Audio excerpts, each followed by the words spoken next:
Hai guys, kembali lagi bersama kita di Zian Alfarezi Channel. Kali ini kita akan mendengarkan kisah Nabi Muhammad. Mari kita ambil bukunya sebentar ya.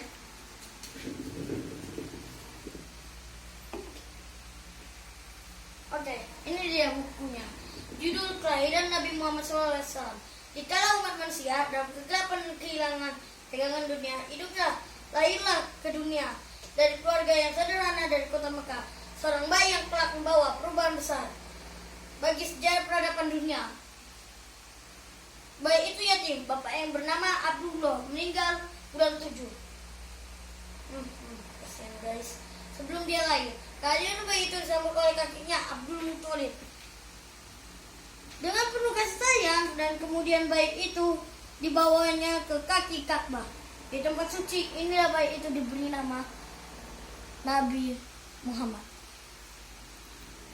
Suatu nama yang belum pernah ada sebelumnya. Menurut penunggalan para ahli, kelahiran Muhammad itu pada tanggal 12 Rabiul Awal tahun Gajah atau tanggal 20 April tahun 571 Masehi. Adapun sebab dinamakan tahun kelahiran Nabi itu dengan tahun Gajah, karena pada tahun itu kota Mekah diserang oleh suatu pasukan orang Nasrani yang kuat di bawah pimpinan Abraha, gubernur dari kerajaan Nasrani Abyssinia guys. Apa itu? Bapak langsung lanjut guys. Yang memerintah Yaman, dan mereka bermaksud menghancurkan Ka'bah. Pada waktu itu Abraha berkendara dengan gajah. Sebab itu disebut dengan tahun gajah guys. Lanjut. Belum lagi maksud mereka tercapai. Mereka sudah dihancurkan oleh Allah Subhanahu wa taala dalam mengeringkan burung ababil, burung yang membawa tanah liat yang dibakar guys. Oke, lanjut. Nabi Muhammad SAW adalah keturunan dari Qusay, pahlawan suku Quraisy, telah berhasil menggulingkan kekuasaan Bani Huza'ah. Lanjut.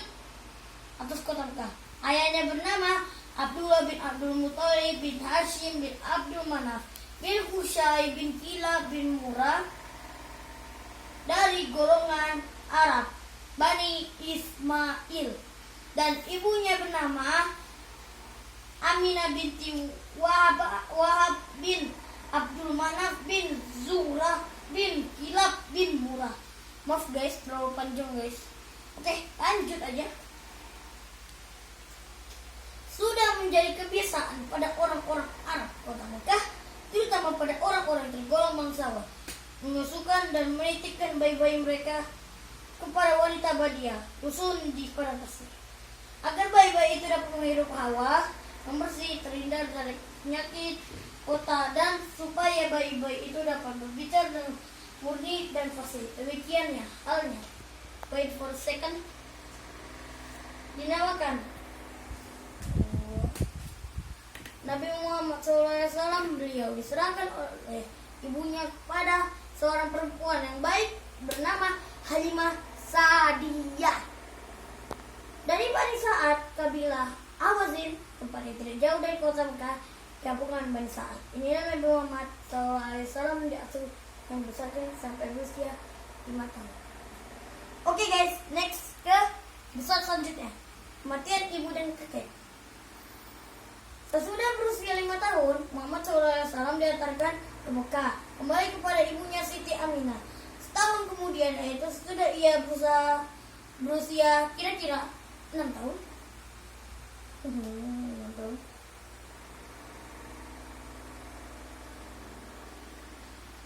Beliau dibawa oleh ibunya ke Madinah bersama-sama dengan Ummu Aiman sahaya, peninggalan ayahnya.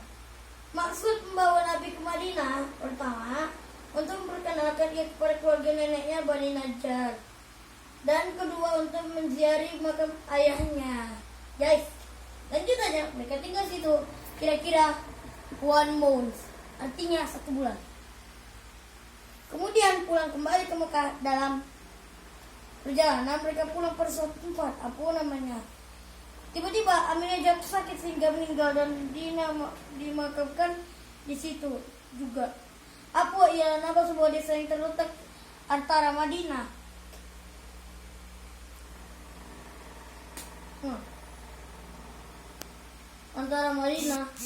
dan Jufa. Kira-kira sejauh 23 mil di sebelah selatan kota Madinah. Lanjut aja. Betapa sedihnya hati Muhammad, dan dari kecil tak mengenal ayahnya, kini harus pula berpisah dengan ibunya. Oh, kasihan gengs. Baru 6 tahun meninggal. Setelah selesai pengakuan ibundanya, Nabi Muhammad SAW segera meninggalkan kampung Apua, yaitu kembali ke Mekah dan tinggal bersama dengan neneknya. Apa? Bukan guys, itu salah, bukan neneknya ya guys. Kakeknya Abdul Muttalib. Di sinilah Nabi Muhammad SAW sendiri oleh kakeknya dengan penuh kecintaan. Abdul Muttalib pada waktu itu mendekati 80 tahun. Wow, keren. Sama itu guys. Disebabkan kasih neneknya, kakeknya Abdul Muttalib, Muhammad SAW dapat hiburan dan dapat melupakan kemalangan nasibnya dari ibunya. Tapi keadaan ini tak lama berjalan, sebab baru saja berselang 2 tahun ia merasa terhibur di bawah asuhan neneknya. Maksudnya kakek orang tua itu meninggal pula dalam usia 80 tahun. Muhammad SAW ketika itu baru berusia 8 tahun. Sesuai dengan wasiat Abdul Muttalib, maka Nabi Muhammad SAW diasuh oleh pamannya Abu Thalib. Kesungguhannya dia mengasuh Nabi serta kasih sayang yang curahkan kepada keponakannya ini tidak kurang dari apa yang diberikan kepada anaknya sendiri selama dalam asuhan nenek dan paman Nabi Muhammad. Menunjukkan sikap terpuji dan selalu membantu meringankan kehidupan mereka. Okay guys, please like, share, and subscribe, and comment. Don't forget to watch again episode kedua kisah Nabi Muhammad. See you later.